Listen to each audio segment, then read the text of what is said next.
పెట్టుకోగానే బిడ్డనిచ్చి అటువంటి ఎట్టి వేరే రాజులకు వేరే ఇంటికి పెట్టిండు. అక్కడ గొల్ల పిల్ల గొల్లవారికి ఏదమ్మా పెరిగి అయిపోతుంది. అక్కడ పెరగని కానీ మల్లయ్య అటువంటి గొల్లలు అంటే సత్యవంతులు గొల్లలు సమదంట తీరుడు వరాను పుట్టిన వరపుత్రుడు గొల్లలు పూర్వకాలం లోపల పడికాటువంటి సురా 30 కొత్త దేవాల దేవతలు ఒక ఆవును పఠింపజేసారు. ఆవులు తోడ పుట్టిండు అంబోజరాజు. అంబోజరాజు గల్ల కొడుకు కాంబోజరాజు, కాంబోజరాజు గల్ల కొడుకు ఘటంబోజరాజు, ఘటంబోజరాజు గల్ల కొడుకు జటంబోజరాజు, జటంబోజరాజు గల్ల కొడుకు వెయ్యాద్రి రాజు, వెయ్యాద్రి రాజు గల్ల కొడుకు అంగురాల రాజు. అంగురాల రాజు భార్య శాంతామణి దేవి, శాంతామణి దేవి గన్నది చాటు పోగులవాడు గరుడు గంగురాజు.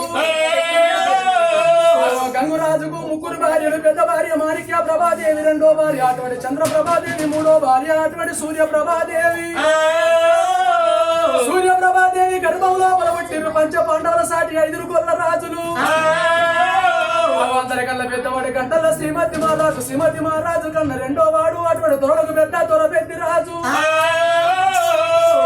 గంటల శ్రీమతి మహారాజు భార్య సీతామహాలక్ష్మి, రాజు భార్య అటువంటి అమ్మవారు పెద్దమ్మరాలు. రాజు ఎల్లచ్చమ్మ, నలుక రాజు నల్లచ్చమ్మ. అందరికన్నా చిన్నవాడు సిరికల్ల పోలు రాజులమ్మ.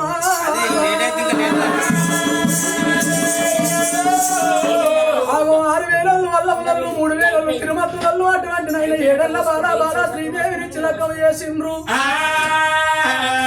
ఇరు తోడబుట్టింది ఆడిబిడ్డ కవలగిరి. కవలగిరి వరుస పేరు తిరుమతుల పాపయ్య. అటువంటి వీళ్ళ గర్భాల లోపల పుట్టింది వల్లుడు బల్లికొండ. 5 పాండవులు అటువంటి గొల్లరాజుల మర్యాద ఎప్పుడుంటే తెల్లారని పొద్దుకని. 1,000 గొల్లరాజులు సత్యవంతులు సమదంత తీరుడు కొడుకారు. అటువంటి కనకారే పెళ్లి పట్నం పోవాలి. 7 ఏళ్ల పొద్దు వీళ్ళు పొందాలి కొడుక. అటువంటి నువ్వు అనగాని ఈగల పడ్డ గంజి తాగాలి, ఇల్లా మరియాలి, దోమల పడ్డ గంజి తాగి దొడ్డి అమరియాలి.